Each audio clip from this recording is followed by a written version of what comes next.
So first of all, I would like to thank you all for coming to our talk today. And collectors talk, this idea has been in my mind for a while. You know, I've been talking to my collectors' friends and getting along with them for some time. I found actually every collector has a lot of, stories behind. And they are just real person. They want to talk about their collections and they want to share their experience. And every time when I talk with them, I found sometimes their attitude towards money and towards value is very inspiring for me, because we sometimes only see art in a very certain perspective, but they also provide me another perspective. I think, why not? We organize a talk and we share our conversation to everybody. So that's why this idea came to me. And until I met Oliver, I think, okay, we can do it. It's the time, we should do it. So, to introduce our guest today, Oliver Öst. He's a very, very passionate young collector, and he is an art designer. Start to collect art not for a long time, but very soon he is very clear what to collect, and he is having his own strategy towards art collecting. So today he's going to share with us his experience and his collections. Okay, let's start. Okay. Hello, my name is Oliver Öst.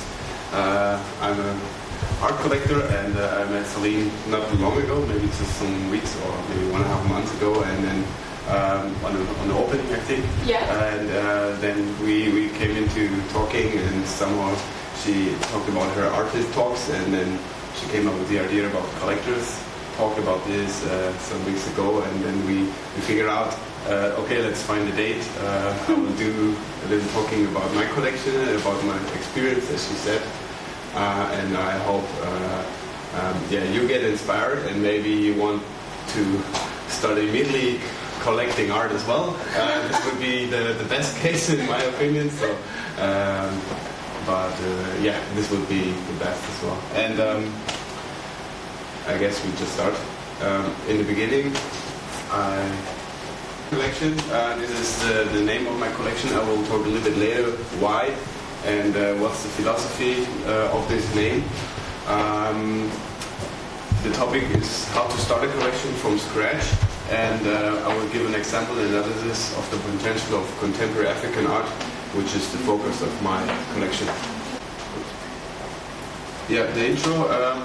In the beginning, I will talk about two topics about the contemporary African market in general, in the international market, about the collection, me as a collector, how I started, the collection name, how comparators select artworks. I think this is an interesting topic, and then give some advices in the end to other collectors. Okay, let's start contemporary African art. It hasn't been on the radar for a long time. It's not gaining much more global exposure. I guess a lot of people like in the arts read a lot of newspapers and articles about this topic.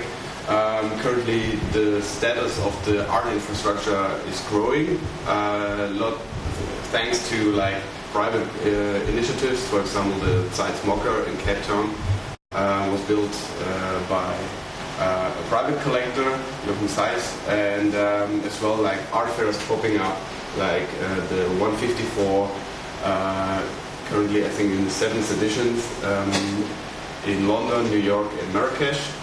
And all of this structure hasn't been there for some years, and now getting much more attention, and as well international galleries give more attention to the artists because they see a potential embracing these artists, giving some new input for their gallery artist selection. On the next page, the interesting thing about this contemporary market currently, we see similarities to the Chinese contemporary art market, or the Chinese contemporary art market grow in the 90s and 80s, some centuries ago. Because we have like a rising number of high net individuals getting more into the interest of contemporary art, and the participation not only from these African collectors, furthermore, much more international buyers are getting interested into these. For example, in the last auctions, about 70% of the bidders came from Africa itself, from the continent itself, and 30% came from around the world. So, and this is a similarity we had in the 90s and 80s in Chinese as well. China get more high net wealth individuals. They collect art from their country, but as well then at this stage more and more international collectors came and saw a potential in the Chinese market. And this is a similarity between these two markets. Back to this kind of African contemporary art in the national market. Back in 2017, Sotheby's, the major auction house, released the news that they will dedicate a specific auction for African contemporary art. After Bonhams, this is the second major auction house who are dedicating this auction to this field. And they see, like in the during these years, a steady growth in auction result, not only from African, as I said, as well from international collectors. According to the Art Basel market report in May Moses, this market share from the African contemporary is less than 1%. Less than 1%. In comparison to markets like China, UK, and US, China was 90% and UK was 21% and US 44%. It's a very small market with a huge potential to grow. Okay, just for a little introduction more about art. I guess a lot of people have already heard about some art from African. One of the most representative, or most famous representative is Ella Natsui with his bottle cups. Huge installations, very incredible when you see them in flash, I have to admit, and a lot of big museums paid all of these famous collections, bought them in the early stage, and he never went for, he never, in the beginning, never really had a gallery, but he still got fame and did incredible works till today. And okay. There are some other different interesting topics, like for example, Marlène Dumas, one of the biggest representatives in contemporary African art. There were an article some weeks ago that in average, like on auction results, the female African contemporary had better results than her fellows, the male fellows. For example, this Marlène Dumas sold for 6.3, and the Eleanor to me just around 1 to 2 million. So, but all of these kind of stories, they appear on the art news or in the newspapers and pushing the market and giving it much more attention. For example, another story, I remember this very clearly because it's a Nigerian artist, Nideka Crosby. She's doing these beautiful collage works. Over just a short period of time on auction, she gained really high results. I remember I inquired a piece by her 3 years ago. I didn't have any chance to get one because highly sought after, and then one time it appeared on auction for $90,000. 2 months later, another work got sold for 1 million.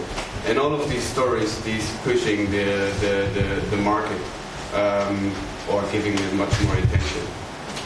Despite of all these numbers, don't lose yourself into the quality of the artworks. So this is the market, and in the next topic I want to talk about the art itself.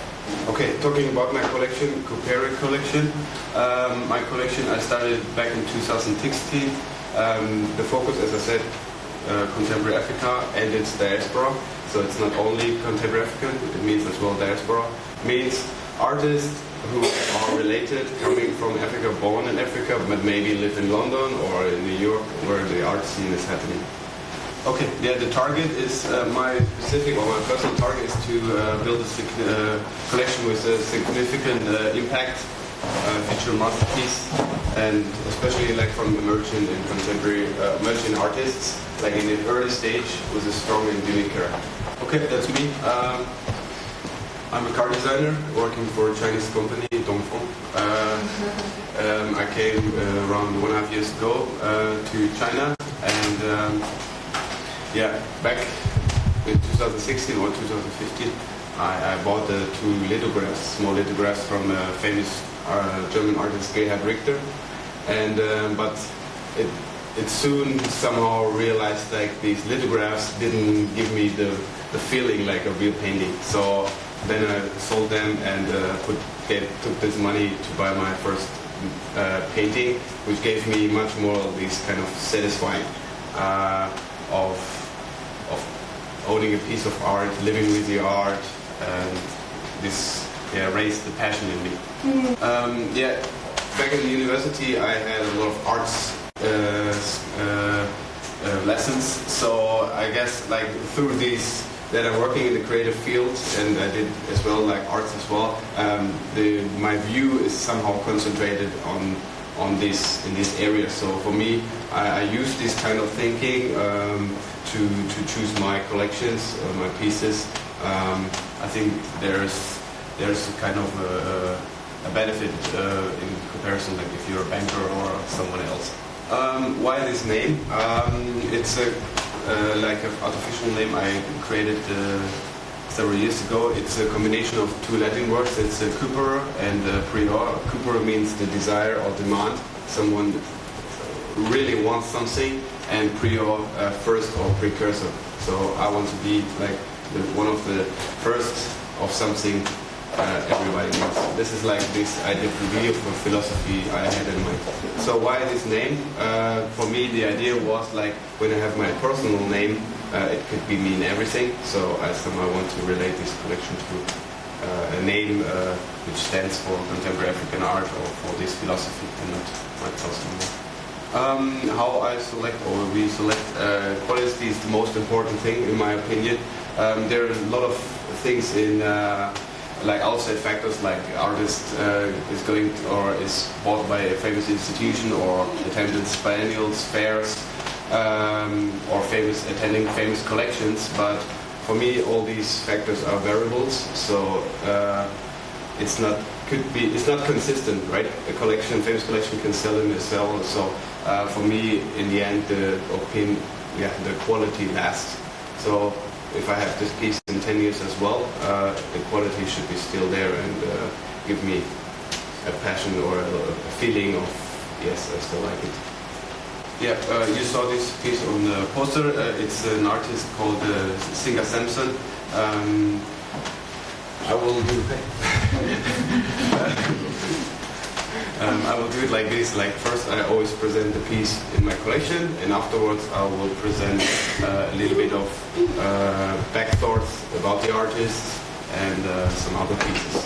So yeah, Singer Samson, born in 1986, so pretty young. He's a self-taught, so he didn't went to college or anything like this, and he's somehow relating his art, his almost himself.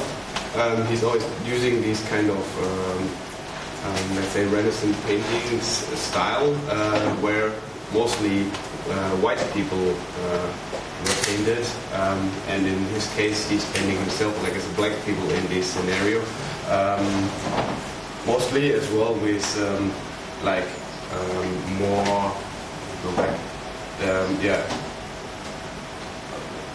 like with pieces or like which coming from the Western world, like for example the toothbrushes, Louis Vuitton jackets, Chucks like Converse, these kind of shoes which are like a common theme or a common product from the Western world, and he's showing this in his painting and in this kind of Renaissance scenario. Back to the thinking of that buying artists in the early stage. When I bought this piece just 2 weeks after the Gallery Blank project, which I can highly recommend in Cape Town, went to Armory show in New York with him, and now currently like the waiting list is kilometers long, and it's very hard to get one. I tried to get a second piece, but it's very insane with him now. So like just try to listen to your gut feeling. I will tell you in the end about getting pieces as early as possible.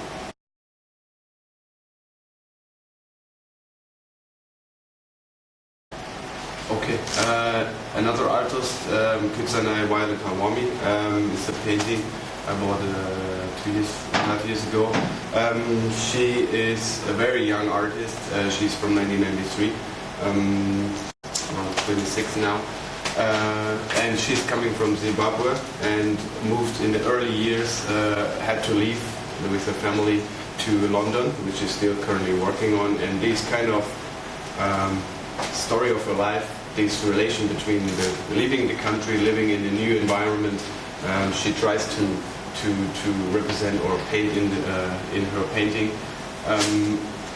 If you see it in flash, it's incredible. It's very nice. And currently she has already, with her young age, what again? Very successful. No, wait. A participation at Gasworks residency in London, which she will show in 2 weeks, 19th of September, her new body of works there. So it's a very interesting artist at the early stage. So what does quality mean, and how do we judge it?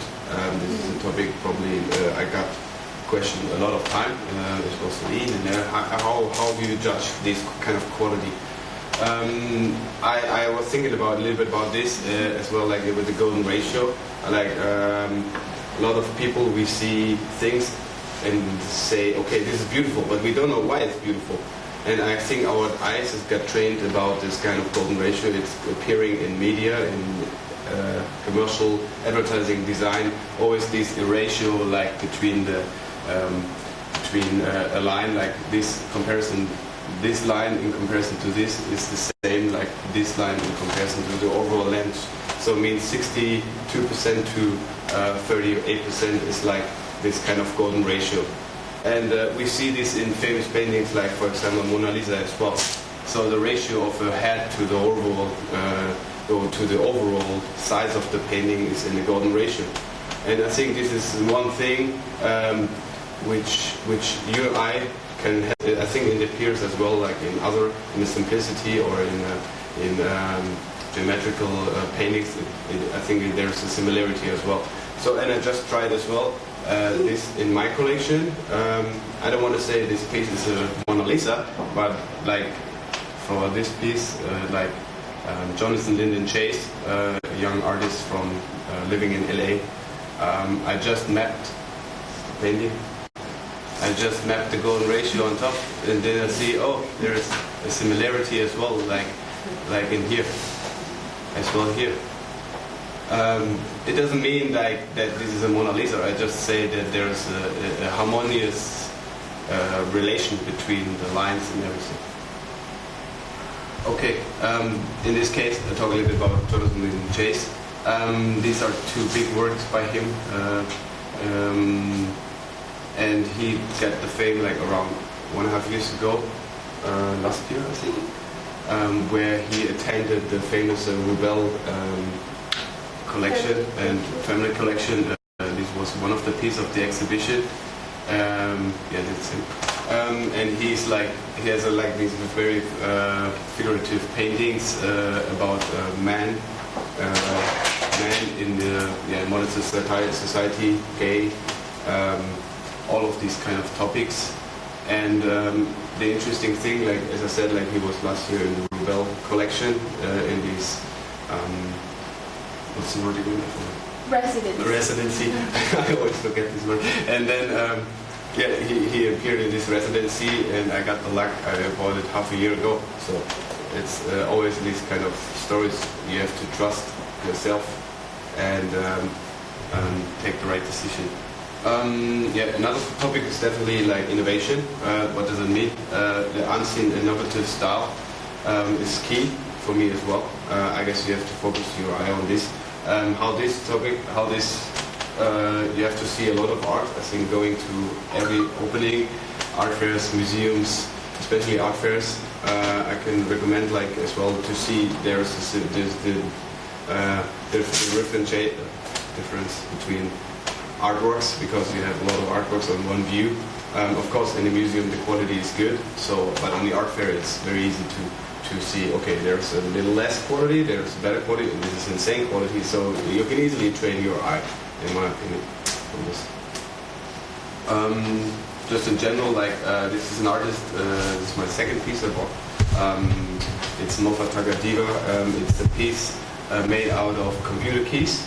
And the interesting idea was behind this, like Africa was long, or is still, now it's a little changing, long time, like let's say the country where all the waste and trash from the Western world got moved into, got burned, and so this is definitely a topic Africa had to face, and he's trying to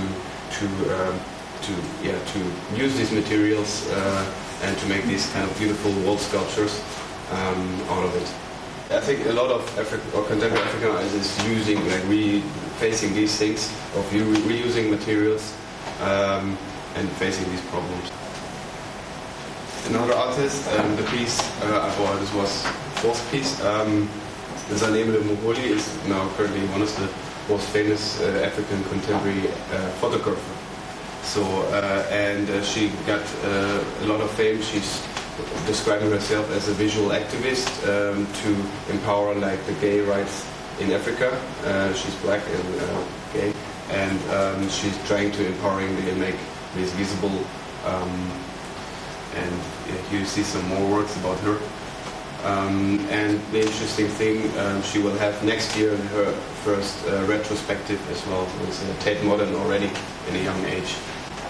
The next work is Ephraim Solomon, these two pieces from his Silent series. It's made out of, or it's painted on wood and then engraved afterwards as well, like with a drill, to create these kind of figures facing, here we see a little bit more, that's too small, facing these problems. Institutions, famous collectors and collections. As I said in the beginning, it's very helpful for the artists as well to become more known on the institutional side, and beyond collectors. If a big institution is buying a piece of art by these artists, for me as well, there are a lot of these kind of messages, like this institution buying a piece of art by these artists, and then the collectors say, oh yeah, now let's go for this artist. I would recommend you buy it before and try to not fall into this authority bias. So this can be a little bit tricky. It's just the following, can be a trend, but as well, but in the end, take your own decision and maybe become own authority of yourself. Right? Some installations in terms of institution. Like I got the luck this year for two of my pieces got exhibited in a museum show in Norway about contemporary African arts. Here you see Singer Sampson exhibited about this in this show, and as well Zanele was in. So it's good, like if you start collecting, stay in contact with the galleries. Sometimes they ask you, okay, would you like to lend this piece to a museum show or to an exhibition? Do it. It's very good for you, for your artist, especially for the gallery, and it gives a nice feeling to you as a collector as well. So I have to admit. Furthermore, last year, Kutsane was in the biennial exhibition at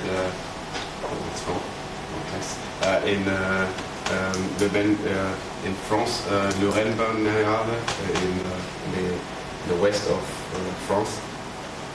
So it's good for your artist as well. Okay, another artist, this is one of my last pieces currently, Tunji Adeni-Jones. He's painting these like hybrid, not female, not male figures in a very interesting, inspiring environment.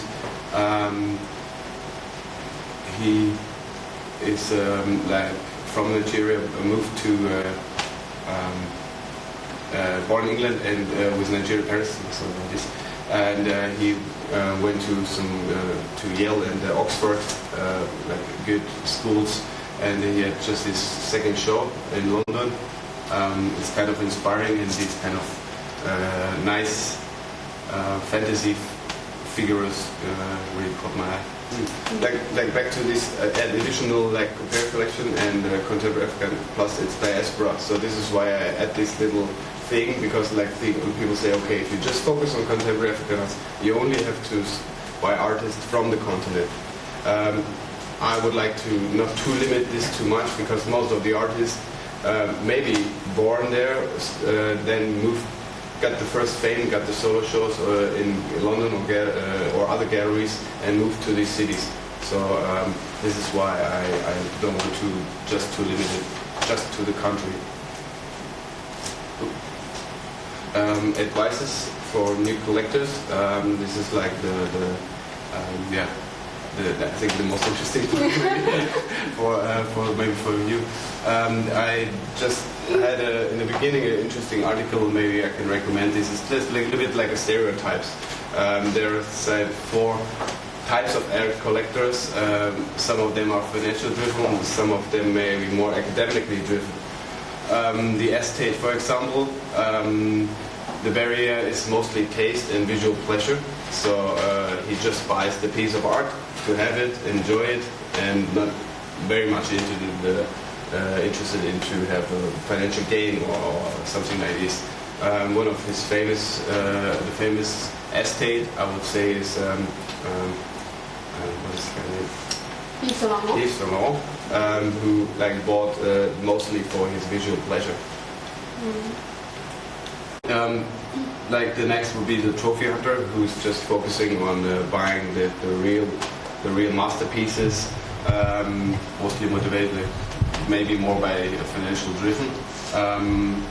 And on the academical driven level, like we have the connoisseur, who's really just for the mental academically background in the painting interested. And then the enterprising collector would be for someone, for example, like Peggy Guggenheim, who wants to really change with her collection the history or the mindset or something like this. So who's really a very driven by heart collector. So just as a reminder, these are the stereotypes. I guess there are a lot of interferences between these two. It's just if you start for collecting, it's always interesting. What is my idea? Why do I do this? So it's kind of interesting to know what kind of intention a lot of the collectors have. It's just for information. Okay, I have 2 advices. One is for collecting, and the other one is for selecting the piece of art. So rarity is common, but quality is rare. So a lot of galleries try to make a piece of art rare, so it gains much more sought after. But still, you still have to ask yourself if it's good, right? Quality last, as I said. Just have this in mind. So it doesn't mean if something is rare, the quality is good too. So just think about this. Second is what you buy is more important than what you pay for it. So if something is very good, the price is reasonable, right? So it's coming with this one. So you always have to ask yourself, okay, is it good? Is it the quality I want? So probably the price is equal to this kind of topic. Yeah. Especially when you have a philosophy or a collection focus, then stick to your concept. So ask what is my purpose of this collection, and then rather buy something which enhances or which gives a big benefit to the collection than something which is less quality. Okay, next, expensive art is not always the best. This is like what I said, right? But the best is always expensive. So this means, like $100,000 artwork, whatever, is maybe this price currently at the gallery, but you have to ask yourself, is it worth it? Or it doesn't mean that this is good and it's worth it in the price. So maybe sometimes a cheaper piece of art has a much better quality than this more expensive art. this leads me to the next topic. Like people with a lot of money and happy lives, they rarely become obsessive collector. So of course, if someone has a lot of financial backup, he doesn't have to care about what he's buying. If there's a financial gain in future or not, it doesn't matter to him. Someone with a smaller pocket has to maybe triple think about it if he really buys it. If he decides go for it, then it's good for him. And there's like a historical, interesting collector couple, the Vogels. Maybe some of you have known. It's a New York collector couple who he was like a postman, and they had an annual income of $23,000, and they have a collection of emerging artists of around 4,700 artworks. The pieces like with Roy Lichtenstein, Cindy Sherman, and they bought them before they hit the gallery. So you see, like these stories, they have to push you. Even with a small pocket, you can make incredible collections of artwork. Artwork collections. So these were the advice. The last one. Yeah, as I said in the beginning, the more art you see, the better. It creates your knowledge and your view. And these are the advices for collecting. And the second advice is for selecting the artwork. Ask yourself what makes the object special. Does it fit to your philosophy, to your collection philosophy?